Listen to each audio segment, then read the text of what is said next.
Welcome to another episode of the Precision Health Pod, where we talk to the people building and experiencing the future of health. Today, we have Alex Iskold, co-founder and managing partner at 2048 Ventures, which is a pre-seed fund, and previously the managing director or one of the managing directors of Techstars New York. He's also a multi-time founder, a software engineer, coach, and VC in residence at Harvard Business School. He writes a startups hack blog, and he founded the 1K Project to help families in Ukraine. He is very passionate about health, both personally and professionally, and has supported many companies in and around the health space from the early stages, including being the first check into Rootine. Alex, welcome to the show. We're excited to have you. Thank you so much for carrying me. Well, Alex, we've known each other for about 6 years now, and I haven't actually gotten the chance to ask you a lot of these questions, so I'm really excited to dive in. But for our listeners, can you share a little bit more about who you are and how you got to where you are today? Yeah, I mean, I think I'm like one of the luckiest people you're going to ever meet. My family immigrated from Ukraine in 1991. I had a chance to study math and computer science here, got into startups pretty early in my career. Had one that was very successful, one that failed miserably, and then was super lucky, got a job at Techstars running the flagship New York program. Did that for 5 years, invested in everything from diamond rings to de-icing airplanes and personalized vitamins, much more of personalized vitamins than de-icing airplanes. And, really sort of channeled my passion of being an entrepreneur into becoming an investor and empowering people to build businesses. And then most recently launched 2048 Ventures and been focused on investing in pre-seed. And what's been the biggest change from founder, operator through to investor, starting with your time at Techstars?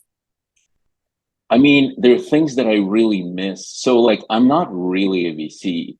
I am much more of like a builder, and like I like to hack stuff. I'm an engineer.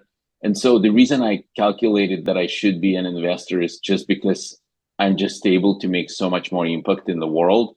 But I miss coding a lot. And like sometimes I hack code just for fun. And, I miss building. Like I love building stuff. And so a little bit of an outlet within 2048 Ventures, we're super nerdy, and we do like a lot of infrastructure, probably more than a lot of other venture firms. So we do run like a startup, and so that's been, that's sort of like a good outlet. But I do miss operating. And were there any main challenges that kind of stick out as you think about your career journey to date, or as you started the fund? Yeah, I mean, I think the biggest shift is sort of like understanding how you create impact. When I partnered with you, I'm not running Rootine, you're doing it, right? And so in a way, my impact is by engaging with you. And so how do I do it? I can, I think investors who just transitioned from operating mistaken, and I made this mistake thinking that you can just tell founder do XYZ and then things are going to happen, and like that's not at all how it works. And so I think the challenge is to truly connect with someone and build trust, because once people trust you and they know you're genuine and real, that's when you can make a true impact. And you've also invested in over 150 startups at this point. Is that right? Is that number still growing? So it sounds like you can pattern match a lot too, even if it's across diverse industries.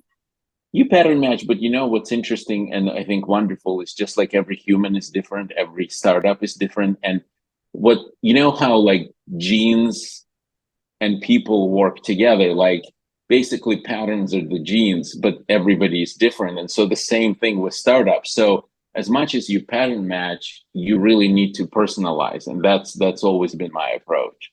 Definitely. And in addition to everything you're doing, you also have a family. You have 2 daughters.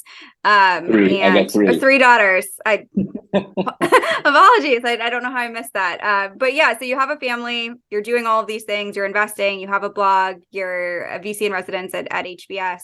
How do you keep up with it all? What's your daily routine to make sure you're staying healthy and focused? Yeah. I mean, I am absolutely maniacal robot at everything that I do. Like I've written a lot about it. You and I talked a lot about it, but I did it all wrong. up until I took the job at Techstars. So I did not have a schedule. I was drinking a lot of high-end Italian wines, and I was not exercising. I did not eat well. I certainly, didn't meditate, didn't do any breathing stuff. And so, at some point, I kind of said, look, I can't be the best for other people if I don't figure this out. And so today, my days are, super regimented. What I do every morning is the same. And then I have themed days. So my Mondays is for one thing, my Tuesdays is for another thing, Wednesdays, etc. And my entire calendar is just blocks. And I do not deviate, because if I do, I can't. So I'm super, super structured. In terms of your health routine, I'm sure it's part of that. I'm sure you calendar it. What do you do on a daily basis do you have a morning routine? Do you have an evening routine? Yeah, I do everything in the morning, because I realize that once I get in it, get into the day, that's it. Like, I'm one of those people who, like, once you start eating or drinking or doing, I can't stop. So for that reason, I have to protect myself from myself by doing it all in the morning. So basically, every single morning I get up between like 6 and 6:30, and the first thing that I do is I drink all my caffeine, which basically includes, typically I do like Four Sigmatic mushroom coffee, which has been great, and also I vary. Most likely I do like a cup of matcha tea, and I do it back to back. I know it's a little weird, but like that's what I do.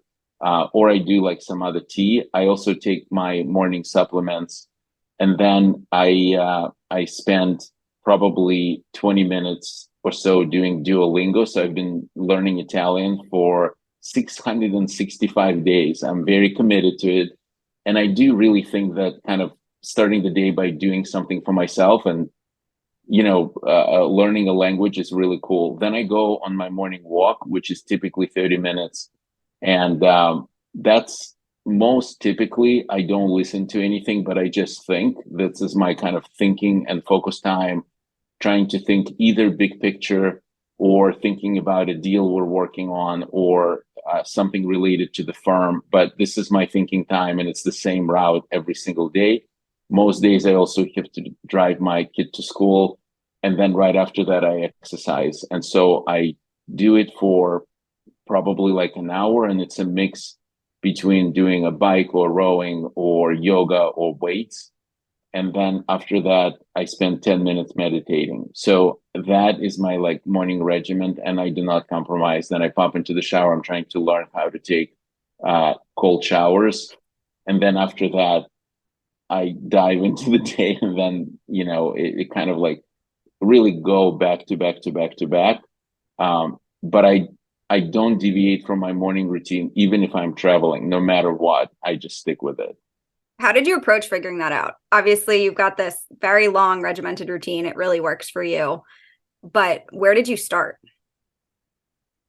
Well, everything is a trial and error. So I would prefix that I would love to do even more sort of biohacking or self-care, but I would just say that all of this stuff is like deeply personal. You depends on kind of your age, where you are, your health, many different things. So it's not like kind of like one size fits all. But I think the biggest unlock that I've had, it's the simplest thing I realized, is that the reason people don't stick with their routines is because they don't do it every day. And so it's the brain fragmentation of thinking, oh, it's Wednesday, I have to go to the gym and lift, or, I only run Tuesdays and Thursdays. It's just harder. So effectively, once I realized I'm just going to do it every day, it's kind of like when you look at what Fred Wilson used to do with his blog. He would just blog every day. As soon as he gets up, he does a blog post. Then you don't have to think. So it's sort of this automation. When it comes to your routine, I think it's really powerful. And that's what throws a lot of people for a loop. Or, for example, I just don't drink alcohol. I don't drink it at all.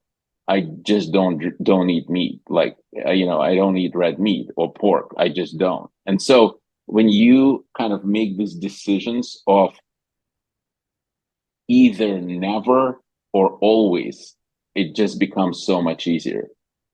Especially for busy people who are making decisions all day, every day, try to make that right decision. All right, what am I supposed to do for working out today? How am I supposed to think about this? It's the habit stacking mentality. As you Totally. think about specific days, I'm sure there's some days that are more stressful than other days. Is there anything extra that you do if you're having to deal with increased stress, or maybe you're having to be even more focused or productive outside of the morning routine? It's really interesting, but I, um, I mean, I do lose my cool, but I think like I'm, for better or worse, I'm very well set up to deal with stress because I just have so much stress all the time. I mean, I'm in the thick of, not all 150 startups are active, but probably at least 100 or more of them are. And like, it's just nonstop madness. And so I'm very used to it. Um, I used to meditate before going to bed. And for me personally, it was way worse. And so I have a couple other sort of hacks and things that I do. So I do have an after lunch drink, which is typically like a turmeric or something, or like maybe another cup of non-caffeinated tea. I do take my vitamins after I eat lunch, but I also fast and I don't eat anything in the morning. That's been miraculous. So that's another kind of like big thing that I do because I think it just allows you to have more energy.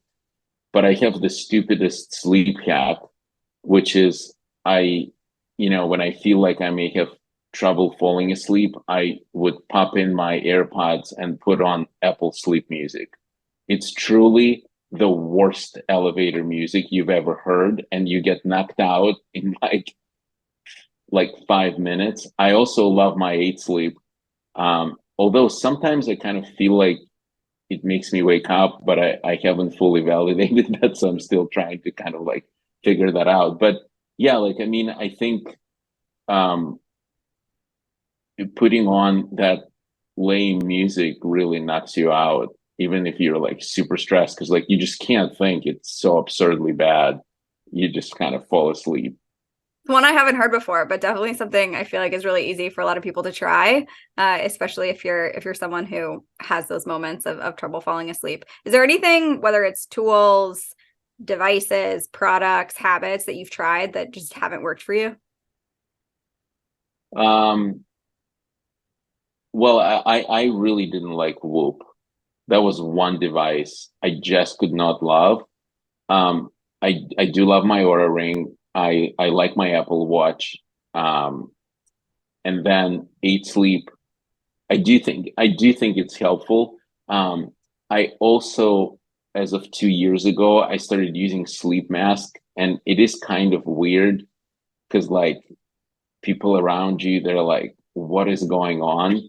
Uh, but uh, it truly helps because if like if you, so I definitely have um harder time staying asleep in the morning, and that's sort of expected as I get older, for various reasons. So I think having a mask really helps kind of get through those morning hours. Definitely. And we've talked a lot about your health stack, and you also have the opportunity to see a lot of trends that are coming at the earliest stages, given where you're investing. Is there anything where you're really excited about certain trends or things where you're like, look, I would love to have this for my own health, that you're looking for as you think about investing in founders? Yeah, I mean, you and I both know like the future is wild. I mean, what's about to go down is incomprehensible. I mean, we're all mind blown by, GPT-3, and that's not even the opening inning of it. But the biggest advancements are going to be in biotech, where we're going to be continuing to cure all kinds of cancers. We're going to be editing out everything that we don't like. We're going to be living much longer because we're going to slow down aging. That is coming. And in a way, it's already been happening through things like routine and sort of like biohacking. But when you think about it, all of this collectively stuff that we're doing is just life extension, right? But I think it's going to get a lot more scientific and systematic. In terms of near term, true revolution that's happening is measuring human being in real time. And the notion that a medical record is effectively ridiculously static non-representation of who we are and it's sort of being exposed because it doesn't really tell any story about me. I mean, the story of me is the story of my genes, the story of my biomarkers, the story of every heartbeat that I have, the story that, sleep patterns that Aura Ring is capturing. And so when you think about what's happening is real-time measurement of human beings. It's incredible. Like, because everything is coming online, so are we, and like we're being measured in real time. So I think incredible opportunity in disease prevention, life extension. That isn't even like far away. That's like right now, happening right now. And so I think that is very profound and will also cause really interesting societal shifts. But massive opportunity for startups all around. And then I think obviously sector you're in where, every single thing that we intake should be smarter. Like we're not too far away from figuring out, we will figure out microbiome, we will deal with diseases like IBDS and all of this stuff, like autoimmune diseases, stuff that increasingly clear is being caused by, not just genetics, but like what we consume.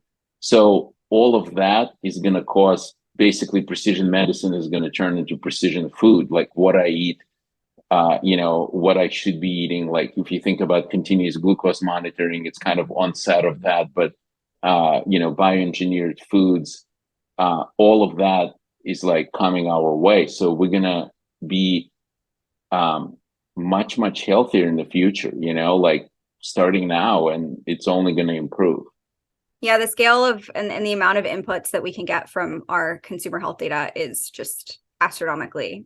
There's such an opportunity there. And the data is going to be so much more robust as well.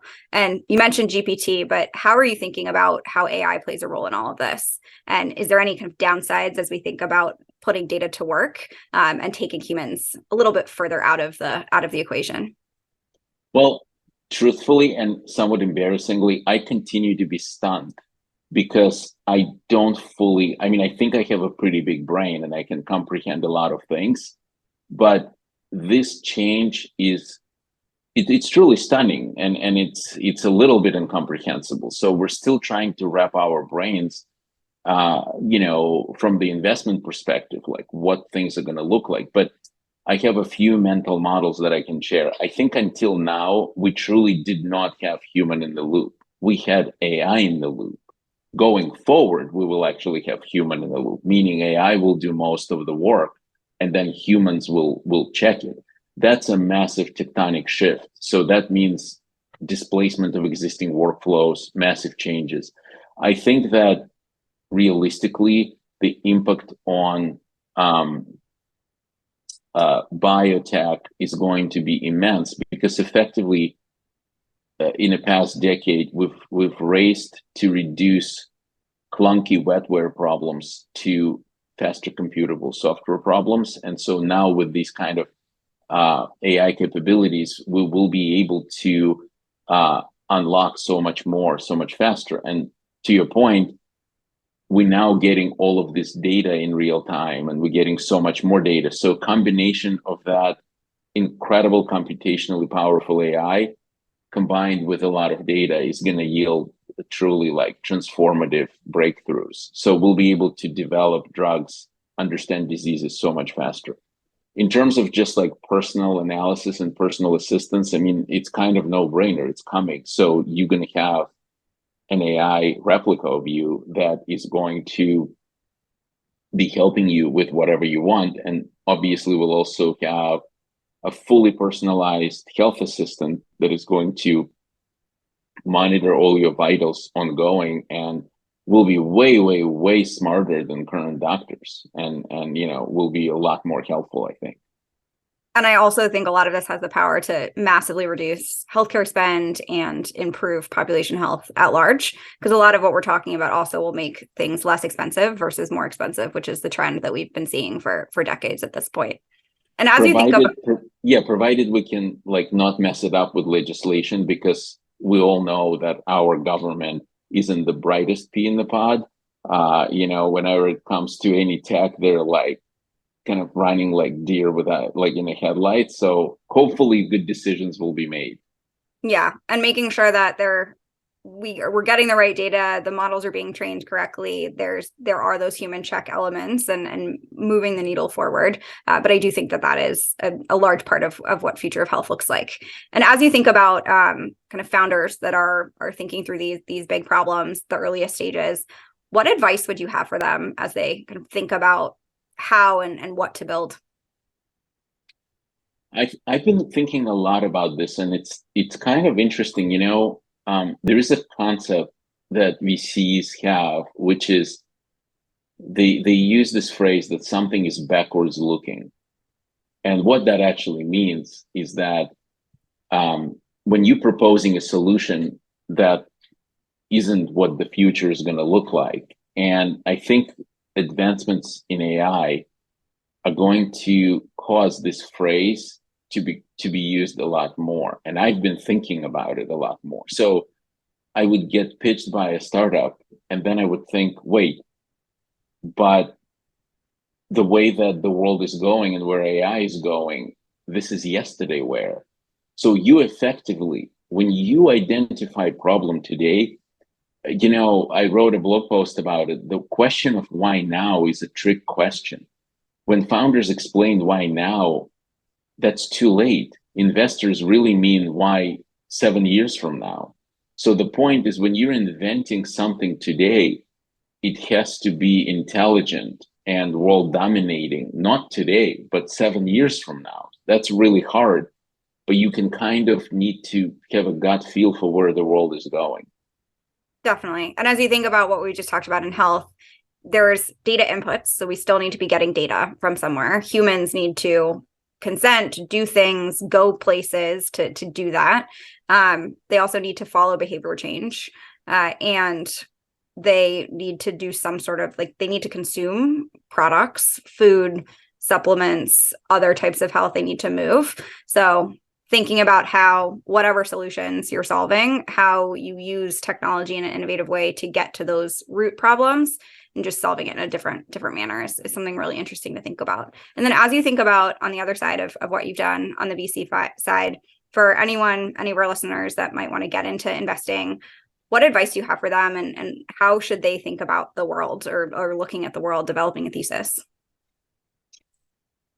That's an awesome question, and I do meet a fair bit of young people who want to get into venture. I mean, it's really complicated. First of all, the business is exceptionally difficult. I mean, literally, it looks so glamorous, like you're like a walking wallet and you're so powerful. But the reality is, it's so hard to make money. So many people just totally suck at this, and I think getting into this business for wrong reason is just a bad idea.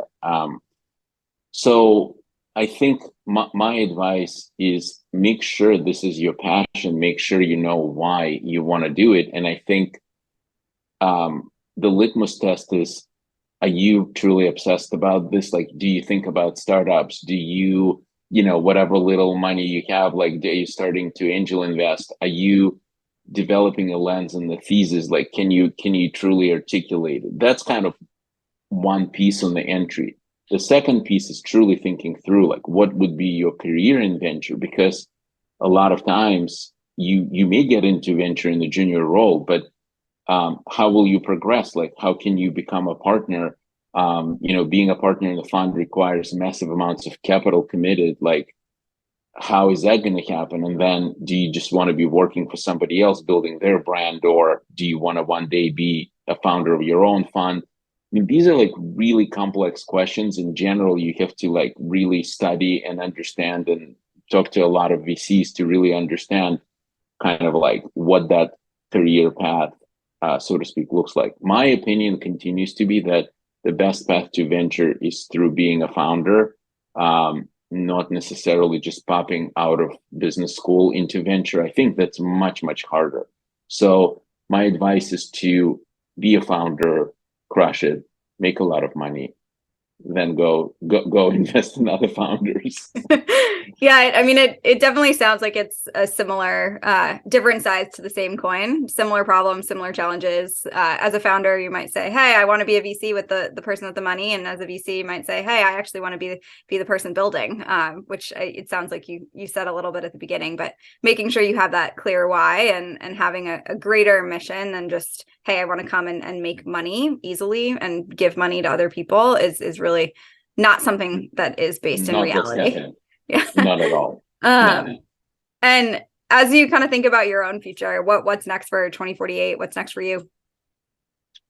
We're basically just we're 1 year into our fund two, and it's a lot of hard work. We're a team of 6 people, and we're grinding. It's a grind, and I think we believe that we're truly needed in the world, and that's really rewarding. Like, we hear unilaterally from our founders, whether they give us an NPS score of 100, or we hear from people that the work that we do is meaningful and we're helping them build companies. And we also hear from our LPs, they love what we're doing and kind of like our focus. So I think, this is it, like being a VC is like being an athlete. You just keep doing reps. And when you're saying what's next is to continue to keep up and like try to be excellent, and every day I wake up and I'm super paranoid. I'm terrified of losing money, and I'm terrified of not being good enough. This is the truth. Even though I think I have a very strong track record, it's just kind of like the business stretches your mind. I mean, on the personal side, the thing that I've been always driven by is just continuous learning. So I am so delighted. My mind is so stretched and my heart is so full knowing what's to come. Like, we are accelerating the most unimaginable sci-fi, like, is happening to us, and we'll be here. So I look forward to kind of seeing all of this unfold. But more in store for us is just continuing to do our job. And the types of founders that you invest in. So if anyone listening is working on an idea or working on something, you're investing at the earliest stages. You're one of the first checks in, supporting as you go forward. What types of companies are you looking for most? I know it's diverse, but if you can explain it shortly. Yeah, we are basically business model first shop. So we focus on businesses that are platforms, infrastructure, and API companies. And then we invest across specific industries. So about 30% of the business is digital health and biotech. About 50% is deeper tech, meaning includes machine learning, infra, manufacturing, space tech, and then basically the rest of it would be lighter things like marketplaces and vertical SaaS. Definitely. So if you're a founder working on something that sounds like that within health tech, definitely consider 2048 and find Alex. As we kind of wrap this up, is there anything that you would give, advice that you would give to your younger self as you think about your transition from living in Ukraine to coming here to going through this incredible career journey? Is there anything that you would think about, maybe helpful to know earlier? I feel like I was a bit of a late bloomer, and I was never as deliberate in my initial choices. Things worked out because I was just really driven and unstoppable, and I always wanted, like, I never settled. But I would just advise to be more deliberate. I really spend a lot of time thinking about people not thinking, meaning there's just so much information and it destroys our brains. I think spending more time truly thinking gives you so much edge. Just think 30 minutes a day and be more deliberate about choices you make. I love that. I was someone who was very deliberate until I got to the end point, which was in my late 20s, and then I was like, okay, what are we doing now? But had a had a very large passion for a lot of the stuff that we're doing in health, and so made that jump because all the boxes that I had set for myself were checked, and so going forward from there. But I love that thought of thinking, what's next? How can you continuously learn and up level? It helps you kind of set that path. Also a big fan of kind of goal setting periodically to make sure you're checking in with yourself, whether it's personally or professionally, to make sure that you end up in 10 years in a place that you at least at one point wanted to be, or striving towards that. Well, thank you, Alex, so much for joining us. I would love to end with just where can people find more about you, more about 2048 and all the great work you guys are doing. Absolutely. Yeah, no, thank you so much for having me. We're very easy to find, 2048.vc. And you guys can pitch us, even if you don't have a warm intro. You can just scroll to a person on the team and click pitch. And then I'm easily accessible on Twitter / at Alex Iskold, and then also startuphacks.vc. Perfect. Well, thank you. And for anyone that's looking for more information about Alex, please reach out to those places.